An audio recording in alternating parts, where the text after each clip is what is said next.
그래서 성경은 희생양의 무죄성과 공동체의 유죄성을 주장하는 최초의 텍스트다.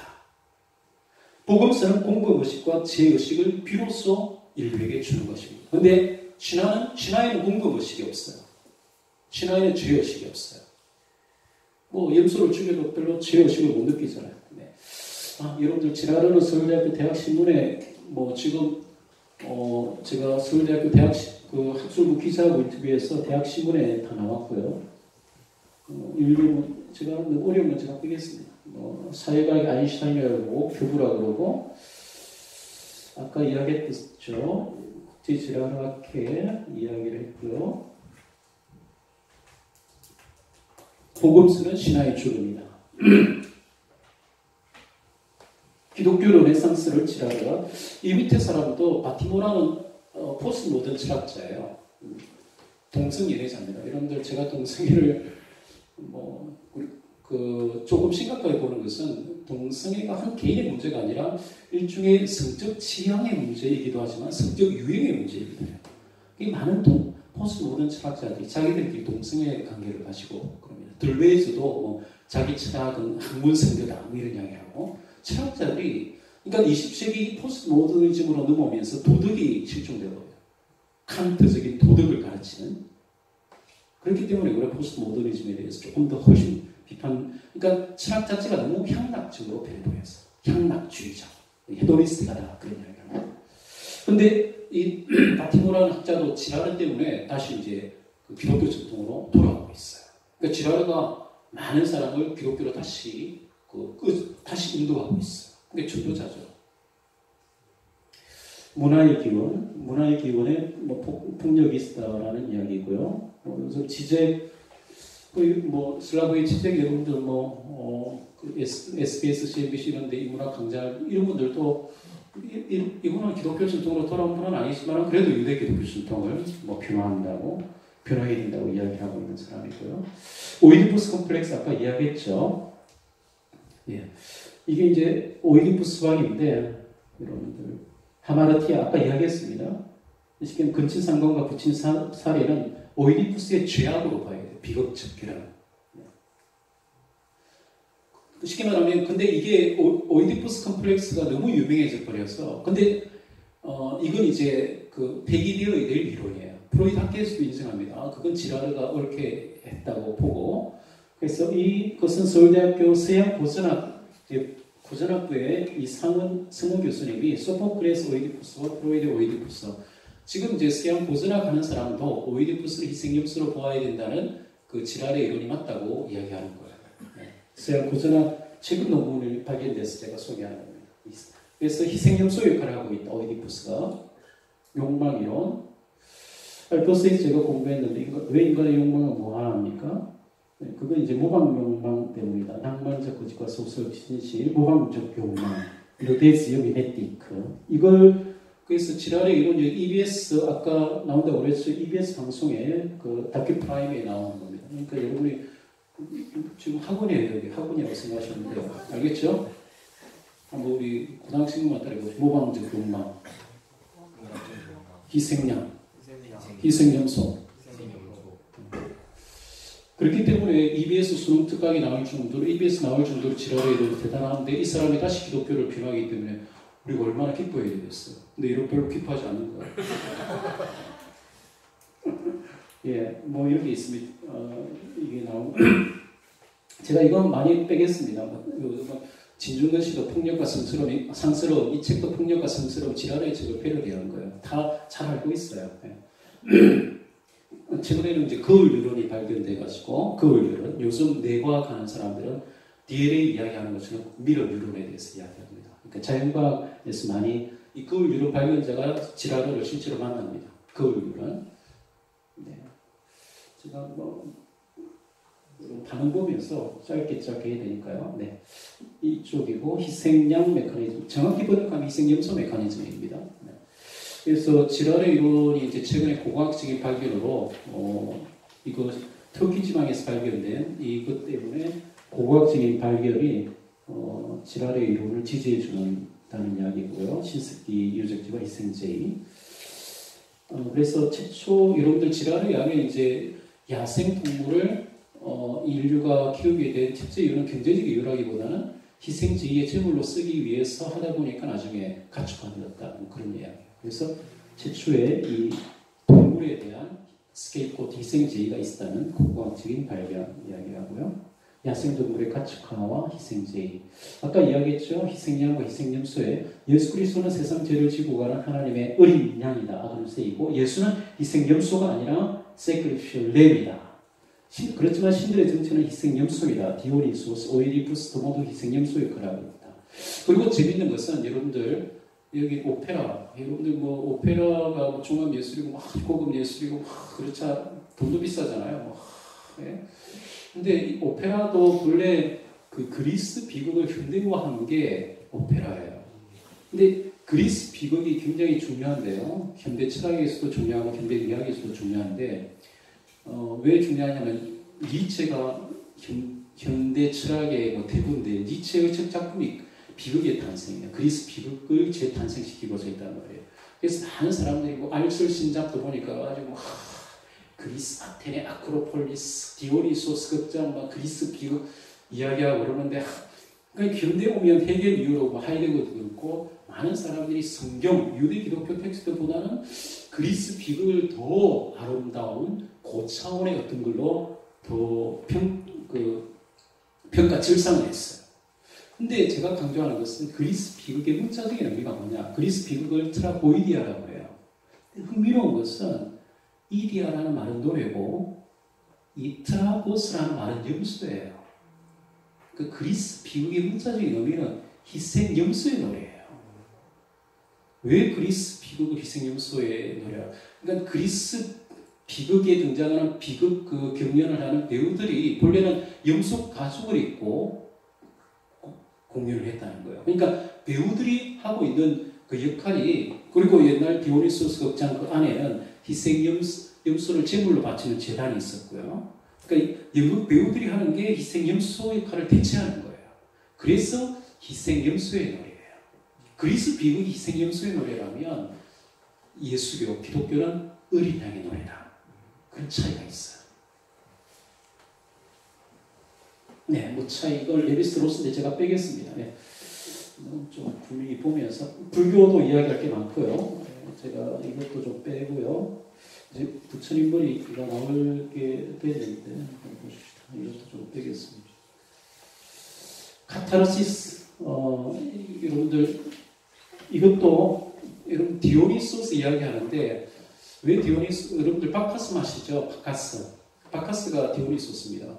바카스 로마식 표현이고요. 바카스 마실 때마다 디오니소스. 여러분들 니체도 그렇고 니체가 십자가에 달신 예수 그리스도를 뿌리고 점차 디오니소스를 새로운 메시아로 받아들이기 시작했어요. 그래서 여러분들 이 퀴어 이론이나 포스트 모더니즘은 굉장히 디오니소스지게 디오니소스라는 말은 이게 술의 신이고 뭐 포도주의 신이고 쉽게 말하면 그 축제의 신인데 축제 때 좋은만 일어나는 게 아니잖아요. 그죠? 그래서 근데 디오니소스 축제 때 이루어지는 거 보면 뭐 성적으로 음란한 그런 것뿐만 아니라 집단 폭력이 이루어졌어요. 그래서 디오니소스도 갈기갈기 찢겨지거든요. 그래서 이걸 이제 한 사람들이 달려들어서 사람을 찢어 죽이는 이런 일이 실제로 그리스에서 그 문명 국가의 그리스에서 일어났을까 의심하는데 실제로 일어났어요. 바쿠스의 축제 때 특별히 여자들이 달려들어서 사람을 찢어 죽이는 희생제의가 스파라가모스라고 합니다. 그래서 디오니소스는 집단 폭력이에요. 집단 폭력. 네. 제가 이제 불교 이야기하겠습니다. 여러분들 달마데사 이야기하기 전에 일단은 제가 먼저 말씀드릴게요. 나중에 PPT 나오겠지만은 여러분들 부처님 머리를 보면 머리가 파마 머리한 것처럼 그렇잖아요. 우리나라. 그게 뭐라고 생각하세요? 이상하잖아요. 부처님은 출가성인데 굉장히 좋아하시네요. 항상 보면 제 강의 하이라이트는 부처님 머리예요. 왜냐하면 저도 연구하다가 여기 때문에 아하 하면서 논문의 속도를 굉장히 냈거든요. 맞추는 분 있습니까? 그게 뭔지? 스님들도 잘 몰라요. 그래서 제가 스님들 가르쳐주고 있어요. 뭘까요, 그게? 출가스면 딱 밀어야 돼요. 근데 부처님만 머리고 파머리를 하고 있는 것처럼 보여요. 그게 뭐냐면 산스크리트로 우시니스라고 두개골이 파열된 거고 돌출된 겁니다. 왜 두개골이? 나중에 우리 남방불교로 가면 부처님 머리에 촛불이 있어요. 요가와 명상의 목적이 타파스라고요. 법열을 발생시키는 겁니다. 진짜 부처님은 법열이 있어야 돼요. 내가 부처다 이러면 열이 있어야 돼. 그 열이 나중에 위로 올라가지고 터져가지고 두개골이 파열되거나 돌출되고 더 나가서는 아예 촛불이 이렇게 솟아오르는 게 그게 요가와 명상의 본래 목적이에요. 일단 들으시고 달마대사 보세요. 달마대사도 여러분들 28대 부처님이거든요. 선불교의 창시자고 소림사 무술의 창시자예요. 근데 달마대사가 왜 선불교의 창시자가 되느냐 하면 새로운 가르침을 펼쳐서 창시자가 되는 게 아니에요. 찬란하게 살해됩니다. 여러분들 지금 알설신자 2를 보니까 사람들이 모여서 이런 이야기들 하더라고요. 무속의 신들은 왜 전부 에리 귀신, 처녀 귀신, 장군 귀신 이런 사람들일까요? 왜 성인 남자들은 신이 잘 안 될까요? 어떤 신이 센 신이죠? 무속에서? 잔인하고 억울하고 비극적이고 폭력적이고 그런 죽음을 당하면 당할수록 센 신이에요. 그렇죠? 이 폭력적 비극성과 신성의 비례관계를 뭘로 설명하겠어요? 질환의 희생염소 메커니즘이 잘 설명해요. 그 알쓸신작2의 그 사람들은 그건 억울한 자들의 원한을 풀어주기 위해서 억울한 신들이 탄생했다고 그러면 그건 별로 쓸데없는 없어요. 쉽게 말하면 질환의 그 주제가 뭐냐면 폭력과 성스러움이에요. La violence et le sacré. 쉽게 말하면 폭력이 성스러움을 만든다는 거예요. 그러니까 저도 그냥 평화스럽게 찬송가 부르면서 요단강 건너고 그냥 자연사하면 신이 안 돼요. 무속에 가면. 네? 아시겠죠? 특별히 성인 남자가 그냥 무탈하게 그렇게 그냥 편안하게 일하면 절대 신이 안 돼요. 신이 되려면 어떻게 해야 돼요? 폭력적으로. 그래서 관우, 우리 도교에서 관우나 그 다음에 최영 장군, 저도 최영 장군 사당을 가봤는데요. 최영 장군이 무속에서 굉장히 신이거든요. 있어요? 예. 지라르가 왜 귀하냐면요. C.S. 루이스보다 더 귀한 건 다 종교 사회 속에 우리 살고 있잖아요. 불교도 있고 샤머니즘도 있잖아요. 지라르를 가지고 전도를 해야죠. 왜 두려워할 필요 없다는 거예요. 성경에 나오고 있듯이. 기독교는 두려움에서 나온 그 종교가 아니잖아요. 근데 이 교는 다 두려워해요. 왜? 복수할까 봐. 무속의 코드를 지라르가 풀었다고 보는 거 있잖아요.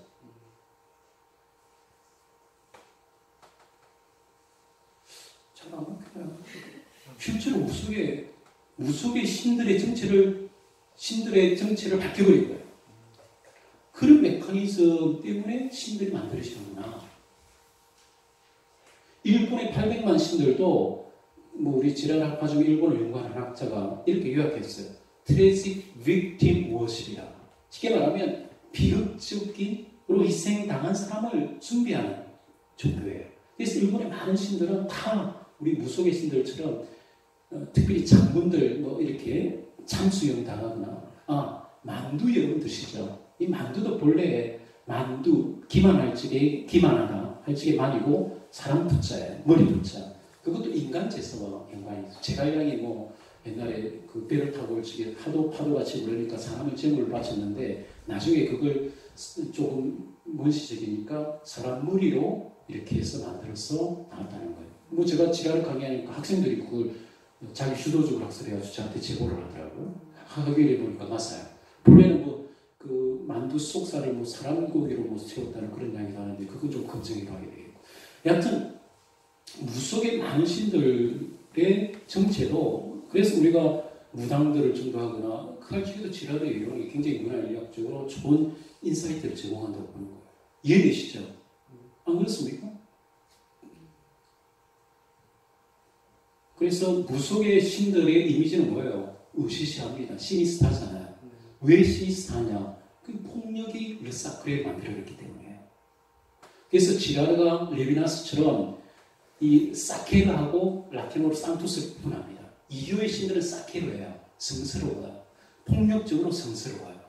그런데 기독교의 하나님은 그와는 다른 차원에 있는 거룩하신 분이다. 상투스 한 분이다. 라는 것을 학문적으로 규명해 버렸어요. 그래서 잡신들과 기독교의 신을 명확하게 구분한 거죠. 20세기 후반에 신학자들도 좀 혼동하기 시작했어요. 신학자들이 나와가지고 뭐 종교학자들이 예수도 보살이다 그러고, 응? 여러분 관음보살의 정체도 불교학자들이 이미 밝혀냈어요. 관음보살의 정체도 창녀입니다. 종교적 창녀예요. 그거 예수님 어떻게 비교해요? 그래서 지랄의 이론은 굉장히 학문적으로 개그다. 제가 달마데사, 이 달마데사도 보면 여러분들 지랄의 폭력과 성스러움, 이 재미난 그림을 보여줘도 피곤하시는 분들 시간이 갔으니 제가 한 15분 내에 마치겠습니다. 잘 보십시오. 이건 여러분들 달마도가 옛날에 홈쇼핑으로 갔잖아요. 달마도에서 황금 그 신비한 기운이 나온다고 믿잖아요, 사람들이. 왜 그럴까요? 달마도를 어떻게 그려야 그 어떤 기가 나온다고 사람들이 믿을까요?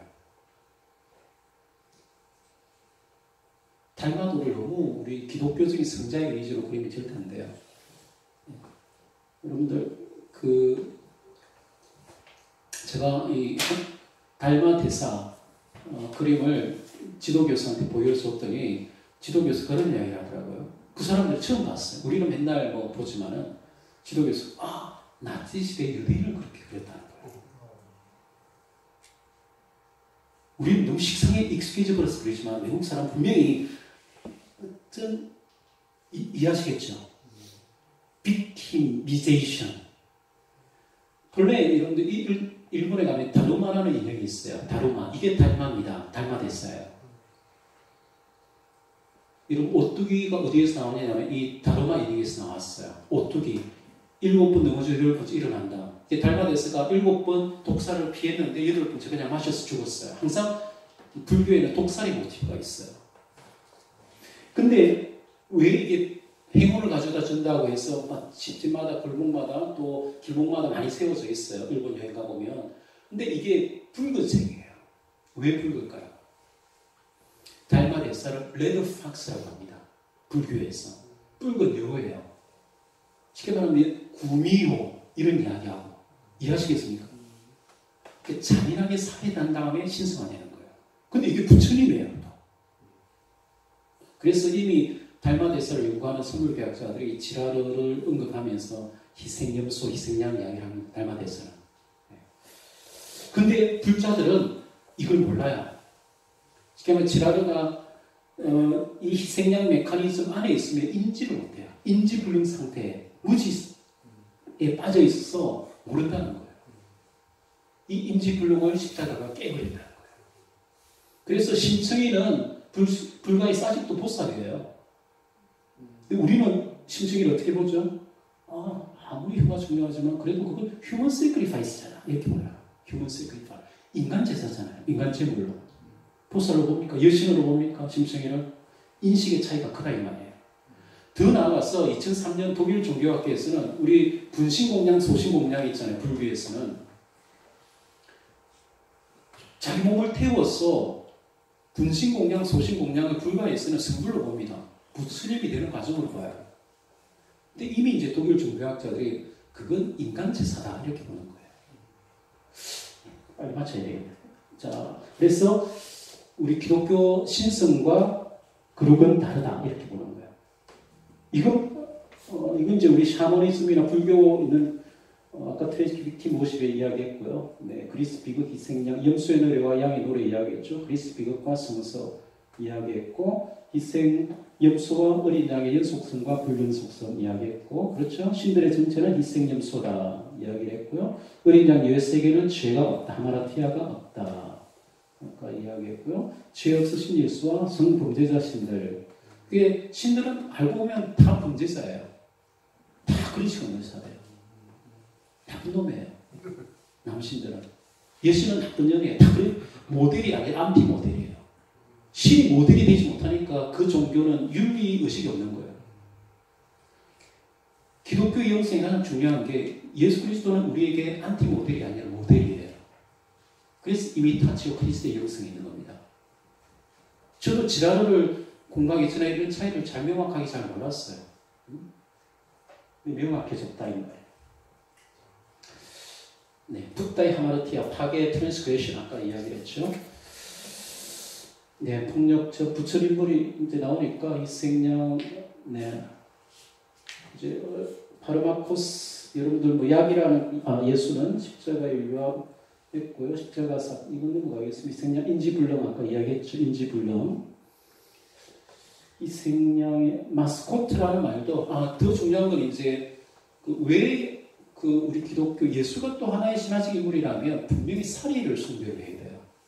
모든 마스코트라는 단어도 여러분들 마녀를 화형시켜 난 다음에 마녀의 유물이 나중에 행운을 가져다 주는 마스코트가 돼요.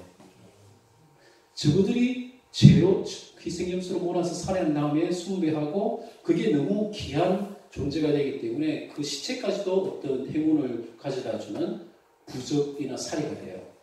불교에서 사리 숭배를 아직도 살아있는 전통입니다. 왜 기독교에는 사리 숭배의 전통이 없을까? 굉장히 흥미로운 주제예요. 이야기하니까 익산에 고신출신에서 목사님 그 부분에 대해서는 계속 이야기 많이 해라고 재밌다. 다른 부분은 어렵고 왜 사리 숭배가 없을까 기독교에는? 마스코트 예. 여러분들 이게 이제 가운데 있는 그림이 인도의 최고 여신이에요. 칼리라는 여신입니다. 제가 이제 지라르 강의를 좀 들었으니까 이 회화 코드를 한번 풀어보세요. 왜 이런 이미지를 가진 여성이 신이 될까요? 최고의 여신이에요. 최고의 여신은 어떤 존재가 되죠? 최고의 악녀가 최고의 남신은 최고의 나쁜 놈이에요. 쉽게 말하면 인도의 정상적인 여성상의 정반대예요. 그러니까 남편 시바를 짓밟고 있고요. 그것에 대한 수치심으로 혀를 내밀고 있고, 그 다음에 여하튼 지금도 인도에서는 뭐 남편은 하늘이고 여자는 뭐라고요? 집신이다. 이렇게 하는 그런 사회의 상의 정반대 안티모델 역할을 하고 있다 이 말이에요. 그래서 지라르가 이런 걸 잘 설명합니다. 그래서 사회적 총월성과 제가 이것 빼겠습니다. 예. 불교 이야기만 하고 4시 딱 바로 마치면 되겠네요. 아까 이야기했고. 그래서 중요한 건 이제 여러분들 현대 철학, 현대 사상, 뭐 퀴어도 마찬가지예요. 이것의 사상적, 철학적 기반을 첫 제공한 사람은 니체입니다. 니체가 굉장히 중요해요. 니체가 100년을 다스리고 있어.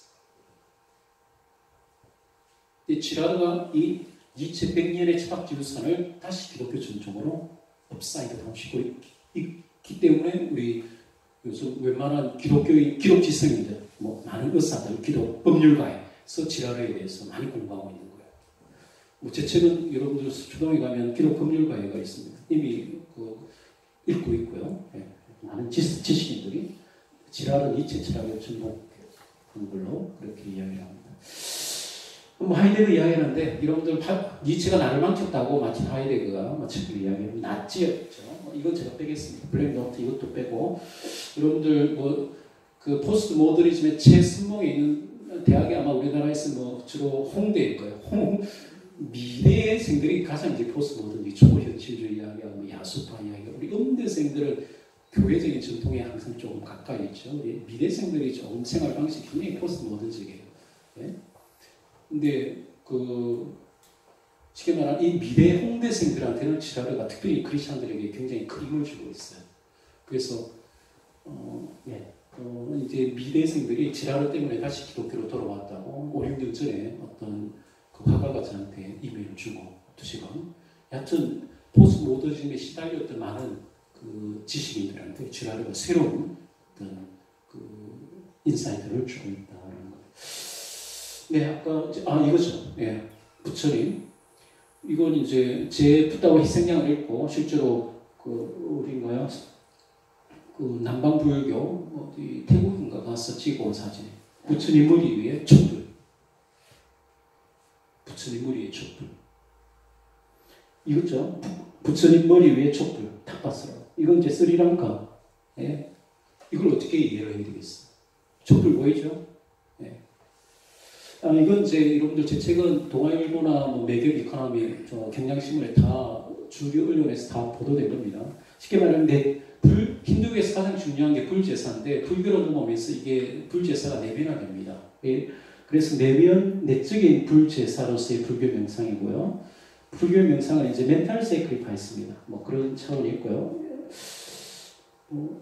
제 책 이야기고요. 예. 그 다음에 뭐 시바, 제가 지랄하고 인터뷰하면서 시바 신화에 대해서 인터뷰했거든요. 시바 신화를 풀면 불교를 제대로 이해할 수 있습니다. 근데 시바가 뭐 하고 있죠? 명상을 하고 있잖아요. 그죠? 네. 스님들이 시바를 모델로 삼고서 명상을 하는 겁니다. 근데 흥미로운 건 시바가 죄를 먹는 자예요. 산스크리트로. 죄를, 여하튼 그 불교 속에 아직도 희생양 메커니즘이 작동하고 있어요. 그러니까 생불사상이 있잖아요. 또 다불사상이 있잖아요. 부처님 수두룩하잖아요.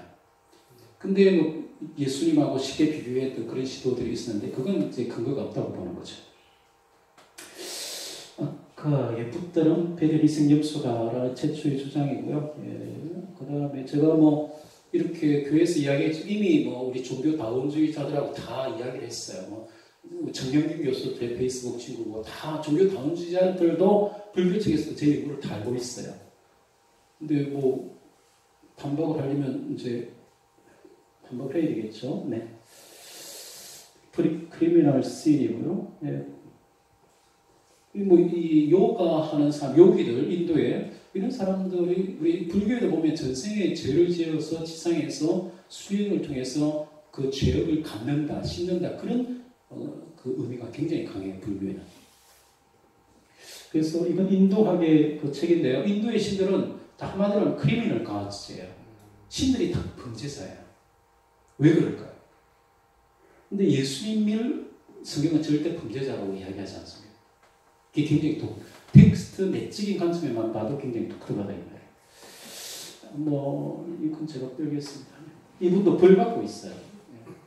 그래서 그 죄업을 갚는다, 두타행이라고 그러죠. 이걸로 여기 이제 제가 희생양 메커니즘을 이야기했던 거고요.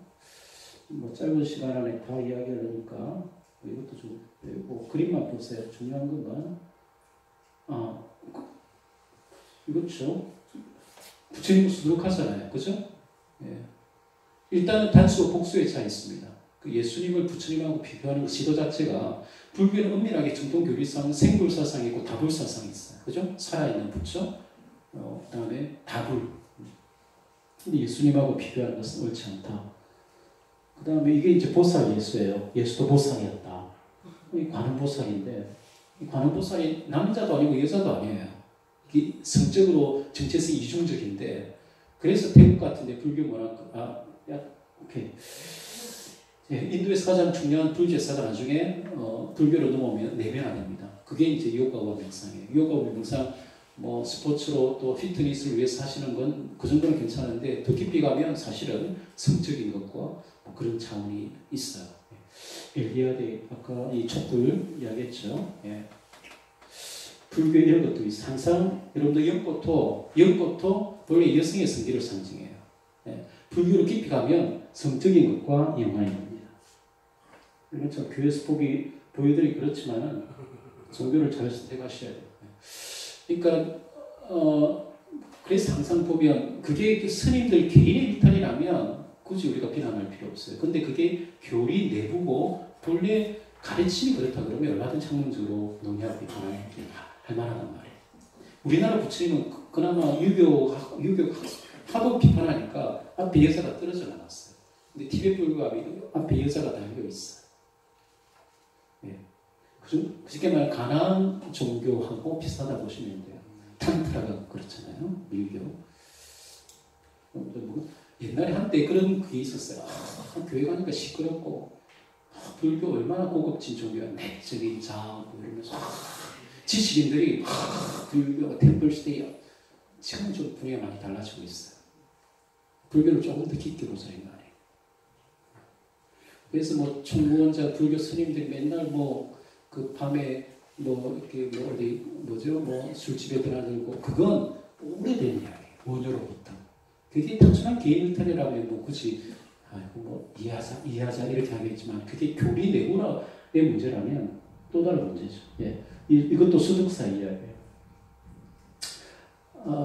그리고요 이것도 요가와 달마대사죠. 예, 부적입니다. 예, 이렇게 잔인하게 살해된 다음에 이제 부적과 같은 효험을 준다고 보는 거예요. 여러분들 부적의 피는 뭐로 써야 되죠? 닭피. 그죠? 달마대사. 그래서 요즘 이제 서양학자들도 옛날에는 이 기독교적인 성자와 달마대사를 비슷하게 봤어요. 근데 이제 다시 신학자들도 차이를 보기 시작해요. 분명히 기독교 전통은 다르구나 이런 걸. 그래서 converging ways 일치하는 길이냐 그렇지 않다는 거예요. 종교 다원주의자들이 갔다가 이렇게 돌아선 거예요. 제가 이제 발표할 때 종교 다원주의자들의 학교에 가서 발표하고 그랬거든요. 예. 예, 감사합니다.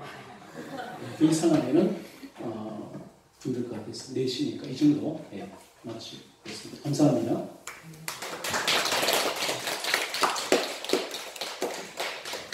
질문 하나 드리겠습니다. 네. 스스로를 신이라고 일컫는 교주들이 있는 종교 있지 않습니까? 예를 들면 뭐 심선지라든지 네. 그런 종교들을 지라드의 관점, 특별히 희생염소의 관점으로 바라본다면 어떻게 바라봤으면 좋겠는지. 그 이단들은 기독교 이단인데 우리나라는 그런 이단들이 꽤나 많아요. 서양에는 그런 이단들이 그건 지랄의 이론으로는 그냥 기독교 이단이지 지랄의 이론으로 지랄의 이론은 일단은 기본적으로 조금 원시 종교에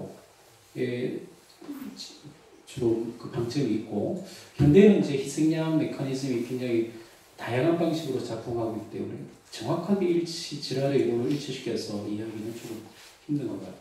근데 그건 이제 기독교 이단이니까 성경 텍스트를 제대로 이해하지 못하고 이교적인 방식으로 기독교를 왜곡하는 그런 이단 현상이죠. 그래서 우리 기독교는 이단이라는, 물론 이단 논쟁이 너무 좀 거품이 많은 면도 있지만은 또 분명히 선을 긋고자 그런 노력은 기독교의 본래의 어떤 그 고유한 정경 범위 내에 드는 성경 텍스트가 성경이 이제 이교적인 현상과 성경만 벗어나면 사실은 그런 이교적인 현상이 있기 때문에 섞이는 것을 방지하기 위한 노력이라고 볼 수 있는 거죠.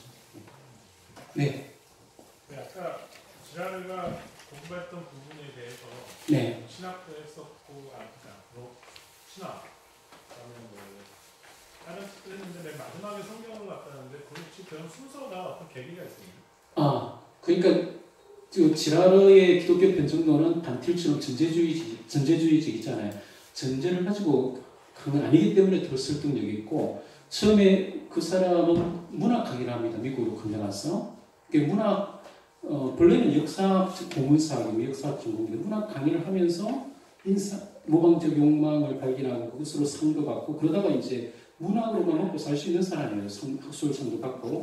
근데 이제 더 호기심을 확장시켜 나가죠. 그리고 마지막에 이제 성경을 주로 연구합니다. 책이, 물론 두 번째 책의 주제의 폭력과 성스러움에는 성경 자체를 다루고 있잖아요. 네. 그래서 지라르를 예수님이라고 비판하는 난 크리스천들도 지라르가 분명히 그 10세부터 36세까지는 교회를 다니지 않아요.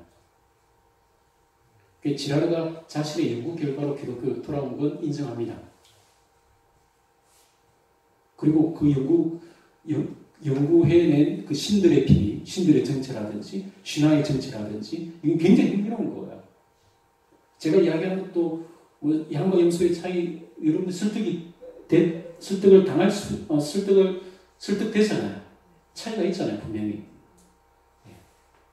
그래서 후기에 이거 질문 네. 그 포스트 모더니즘이 한때 유행했던 급진적인 사고라고 생각하고, 그러면 지금 유럽에서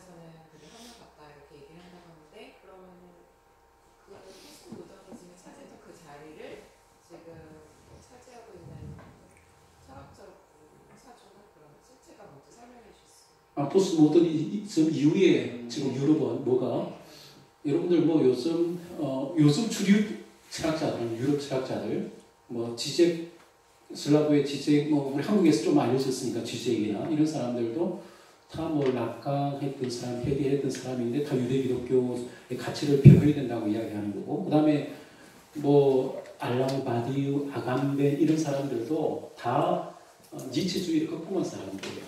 그 프랑스에서 1990년대 이후로 니체주의가 극복되었다고 봅니다. 이제 그 이후로 포스트 모더니즘은 한마디로 니체주의예요. 그래서 뭐 요즘 주류 이야기하는 바디유나 이런 사람들도 물론 이제 정치적으로는 바디유도 사실 공산주의적인 약간 네오막시즘이 하여튼 좌예요. 확실히 강한 좌인데 사회적으로 사도 바울을 다시 철학적으로 발견하려고 그러고 그래요. 여하튼 니체를 따르는 추종자는 아닙니다. 그런 의미에서 뭐 데리다나 라캉이나 푸코 같은 사람하고 다른 길을 가지고 있죠. 아감벤, 바디유, 그다음에 이런 사람들, 그 사람들 사실 주류라고 보고 많이 나오는데 지라르는 이제 조금 더 지성소이다, 완전 기독교 전통 안에 있어서 그래서 지라르는 이제 교부로 평가해야 된다고까지 이야기를 하죠. 또 정치적으로 이렇게 크게 치우치지 않아요, 지라르는. 그래서 이게 이제 정치로 나타나는 게 마크롱과 같은 사람이 집권하게 된 것도 이제 그만큼 프랑스도 이제 많이 좀 균형을 찾았다 그렇게 볼 수가 있고, 독일 같은 경우도 지금 메르켈이 주도하고 있는 CDU거든요. 기독교 민주당입니다. 이게 사실 보수 정당이에요. 미국도 공화당이고. 그래서 근데 사실 포스트 모더니즘은 정치 좌표로 따지면 굉장히 far left거든요. 극좌. 그렇기 때문에 우리가 포스트 모더니즘에 대해서 뭐 좀 다양성 뭐 좋아요. 어느 정도 다양성이나 똘레란스 이런 거 존중할 수 있지만은 그게 포스트 모더니즘 본질이냐? 그렇지 않거든. 포스트 모더니즘은 사실은 굉장히 니체적인 반기독교적인 정서와 차원이 분명히 존재하기 때문에 우리가 지금 뭐 퀴어나 이런 것에 대해서 교회가 그렇게 무비판적으로 접근할 것은 옳지 않다고 보는 거예요. 네. 정확한 목소리를 내야 된다고. 네. 네. 질문들이 많으시네요. 힘드시니까. 예, 지금 예. 지라르 같은 경우에는 그러니까 고대 신화에 대한 어떤 코드를 읽어낸 새로운 관점을 네네. 같은데, 네. 좀 문학을 원래 좀 하셨던 뭐 분이시기도 한 것 같고. 네네. 근데 사실 니체는 전형적인 철학자잖아요. 니체는 본래 필롤로그입니다. 그 쉽게 말하면 은하학자예요. 그 필롤로그라는 말은 그러니까 그리스 고전어. 니체의 글쓰기는 아포리즘이 많잖아요. 본래 니체는 헤겔이나 칸트나 이런 태제 중심의 명제적인 글을 쓰는 사람이 아니에요. 아포리즘은 수필이에요. 자유로운 글쓰기. 그래서 니체를 좀 철학화시킨 사람이 하이데거입니다. 하이데거는 본래 그 중세 스코투스 전공이 진짜 철학자예요. 철학을 한 사람이고, 니체는 본래 스위스 바젤 대학에서 그리스를 좀 그러니까 그 필롤로그라고 봅니다. 필롤로그를 사실 은하학인데 그걸 이제 고선학이라고 번역하나요? 이게 본래 철학 분류에서 나온 사람은 아닙니다. 지라르도 사실은 하지만은 이제 철학자들과 이런 논쟁을 하죠. 네, 계속 질문하시죠. 네, 그 부분이 좀 이해가 안 됐던 부분이었거든요. 그러니까 네. 문학적인 고대 신화에 대한 것들 새로운 관점을 주신 분이 네. 유럽에 어떻게 보면 이 사상사나 이 철학하시는 분의 큰 어떤 뭐 니체 100년 시대에 흠을 줄 수 있을 만한 이런 사상적인 어떤 네. 도전을 가했다라는 게 네. 되게 독특한 부분인 것 같아서 네. 이게 어떤 배경 때문에 이런 일이 벌어지고 있는지. 아까 제가 이야기했잖아요. 1960년 잔 홉킨스 대학에서 지라르가 그 비평언어와 인간과학이라는 학술대를 개최합니다. 그 대가 미국에 사실은 포스트 모더니즘이 미국에서 유행을 하게 되면서 아주 글로벌하게 퍼지거든요. 프렌치 디어리, 프랑스 사람들이 유럽이지만 프랑스 자극보다는 미국을 경유해서 글로벌하게 퍼집니다. 그 분수령 첫 계기가 된 학술대가 1966년 지라르가 주도해서 개최한 그 대회입니다. 거기에서 이제 구조주의가 알려지고 나중에 후기 구조주의, 그 다음에 이제 그 데리다가 오브 그라마톨로지 그 책이 나오고 그러면서 2년 뒤에